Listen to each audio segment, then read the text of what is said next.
Halo, selamat siang pemirsa, menemani aktivitas Anda di akhir pekan hari ini. Saya Fandi Hasib kembali hadir untuk menemani Anda dalam Ayu Siang hari ini. Selain 3 informasi tadi, kami juga telah menyiapkan beragam informasi menarik lainnya untuk Anda. Dan informasi pertama dari rekan saya, Lofi. Lofi, ada informasi apa lagi untuk siang hari ini? Baik, terima kasih Fandi. Dan juga pemirsa, apa kabar hari ini? Selamat menghabiskan akhir pekan Anda. Sudah bersepedakah Anda hari ini? Karena kita akan bahas ini fotografi pesepeda yang sedang tren sekaligus jadi ladang rezeki di masa pandemi. Semuanya kami rangkum dalam Ayu Siang selengkapnya.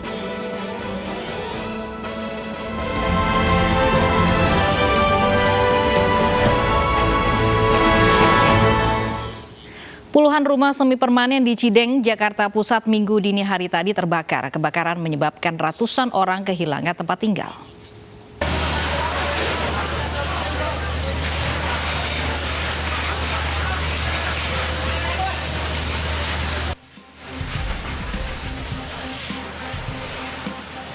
Kobaran api dengan cepat melahap 20 rumah semi permanen di Jalan Citarum Raya, Kelurahan Cideng, Kecamatan Gambir, Jakarta Pusat pada Minggu dini hari.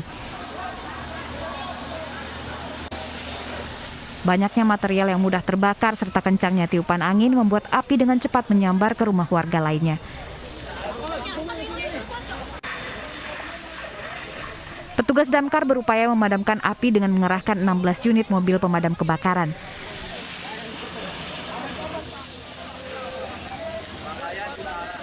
Jadi tadi kurang lebih jam 2, anggota kami menerima telepon ada 65 di lokasi Citarum ini. Dan tim kami langsung meluncur ke lokasi dan kurang lebih sekitar 45 menitan ini sudah bisa kita lokalisir. Dan setelah itu 1 jam ini, jam 3 sudah dapat kita atasi dan sekarang sudah saat pendinginan. Hingga kini belum diketahui penyebab kebakaran. Diduga api berasal dari hubungan arus pendek listrik dari salah satu rumah warga. Peristiwa kebakaran ini menyebabkan sekitar 150 warga kehilangan tempat tinggal mereka. Dari Jakarta, Rio Manik, iNews melaporkan.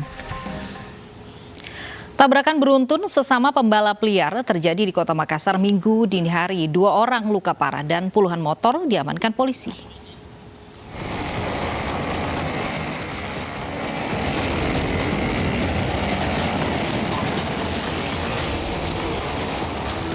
Minggu dini hari, ratusan peserta balap liar yang konvoi menuju arena berhamburan saat melihat tim penikam Polrestabes Makassar Tengah berpatroli. Akibatnya tabrakan beruntun tidak terhindarkan saat mereka berusaha kabur meninggalkan Jalan Andi Pangeran Petarani, Kota Makassar, Sulawesi Selatan. Setelah kejadian tersebut, polisi langsung melakukan evakuasi dengan mengamankan sejumlah kendaraan yang berhamburan di jalanan. Kendaraan yang sempat diamankan, yang mana kendaraan-kendaraan yang sementara kecelakaan atau tabrakan sekitar puluhan kendaraan, kemudian diserahkan ke Polsek Panakukang untuk ditindaklanjuti. Para pemilik kendaraan akan diberi sanksi tilang dan kendaraannya ditahan selama 3 bulan.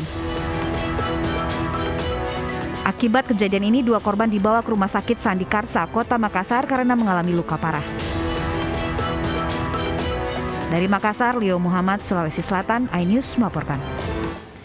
2 kelompok ormas terlibat saling serang di kawasan Geraha Raya, Tangerang Selatan. Diduga kericuan pecah dipicu rebutan penguasaan lahan parkir. Bentrokan antara 2 kelompok ormas pecah di Jalan Geraha Raya dan Bayangkara, Serpong Utara, Tangerang Selatan. 2 kelompok saling serang dengan benda tumpul hingga senjata tajam.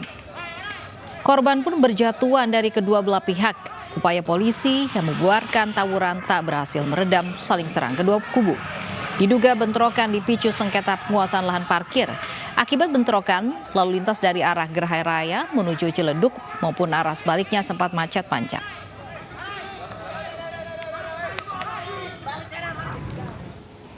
Ratusan anggota Forum Pemuda Adat menggeruduk Polres Konawe menuntut 9 rekannya dibebaskan. Kericuan pun tak terhindarkan.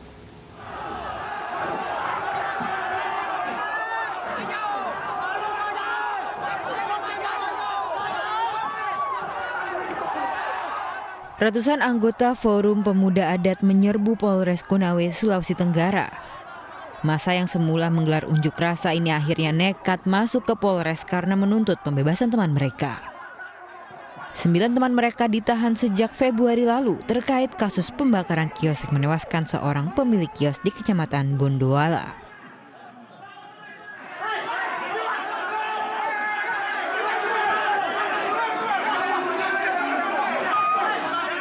Aparat pun menghalau massa yang mencoba masuk ke ruang tahanan untuk berbuat anarkistis.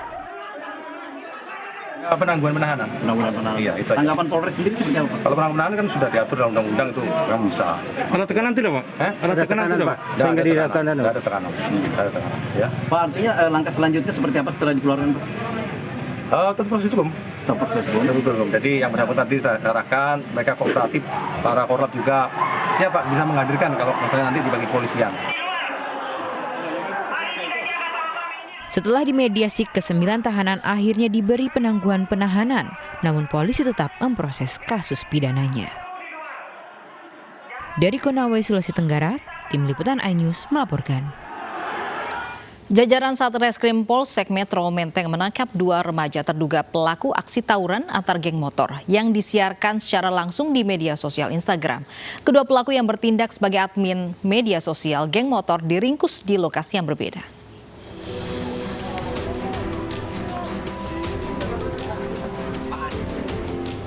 Jajaran Satreskrim Polsek Metro Menteng mendatangi kawasan permukiman padat penduduk di Jalan Talang, Pegangsaan Menteng, Jakarta Pusat. Mereka mengamankan seorang remaja yang diduga pelaku tawuran geng motor yang disiarkan secara langsung di media sosial. Tak hanya di satu lokasi, petugas lantas memburu dan meringkus pelaku lain yang tengah asik nongkrong di pinggir jalan. Khawatir memancing amarah warga, kedua remaja langsung dibawa ke Polsek Metro Menteng. Yang kita amankan sementara dari hasil lidik kami harusnya 9 orang, namun demikian baru kami menangkap 2 orang. 2 orang ini memang dia sebagai admin daripada geng motor mereka gitu. Selain mengejar 7 anggota geng motor lainnya, polisi juga akan membongkar akun media sosial milik geng motor yang kerap melakukan aksi tawuran sambil menyiarkannya secara langsung di media sosial. Dari Jakarta, Rani Sanjaya, iNews melaporkan. Universitas Islam Negeri Maulana Malik Ibrahim Malang, Jawa Timur membubarkan kegiatan diklat Pancasila pasca tewasnya 2 mahasiswa peserta diklat. Pihak universitas akan memberi tindakan tegas pada mahasiswa yang terlibat. Ayo Risa, Julna Risa,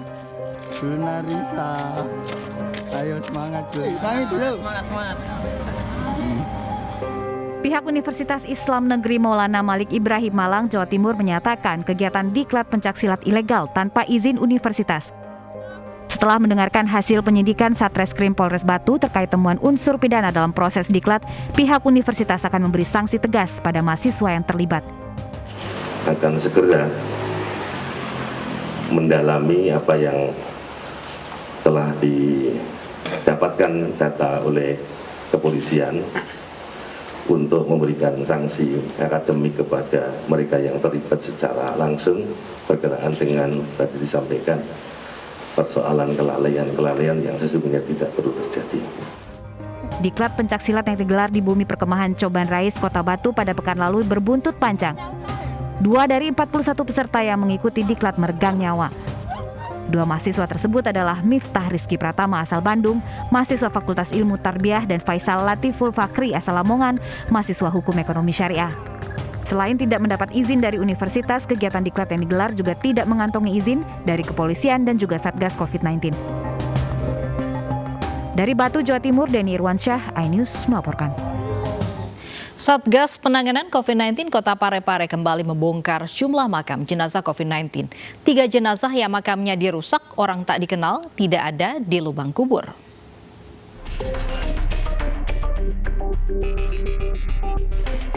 Satgas Penanganan COVID-19 Parepare kembali membongkar jumlah makam jenazah COVID-19 yang rusak karena sebelumnya dibongkar orang tak dikenal. Pembongkaran makam ini dilakukan untuk memastikan keberadaan mayat di dalam liang lahat. Ada 3 digali untuk memastikan bahwa apakah ini benar-benar tidak ada mayatnya. Alhasilnya mayatnya tidak ada. Jadi 3. Sebelumnya, warga yang berziarah ke makam kerabat berstatus positif COVID-19 dibuat kaget. Pasalnya, terdapat 7 makam dalam keadaan terbongkar. Beberapa peti makam bahkan juga dirusak. Di salah satu makam juga ditemukan sepasang sandal yang diduga milik pembongkar makam. Cuman kami tidak tahu itu siapa yang ambil jenazah. Jadi yang saya mau tahu itu yang mengambil jenazah siapa. Apa pihak keluarga atau apa, dan apa boleh. Kalau memang boleh, kenapa tidak dari awal dikasih saja sama pihak keluarga, nanti pihak keluarga yang makamkan. Daripada begini sudah dikubur, terus digali lagi kembali, diambil lagi. Usai temuan makam yang terbongkar pada Jumat lalu, aparat Satreskrim Polres Parepare memasang garis polisi. Hingga kini, polisi masih menyelidiki dalang di balik pembongkaran makam tersebut. Dari Parepare, Sulawesi Selatan, Ihsan Ancari, Anyus melaporkan. Satu keluarga harus melompati pagar beton setinggi 2 meter untuk keluar masuk ke rumahnya sendiri. Apa penyebabnya? Kami akan hadirkan informasinya usai jeda.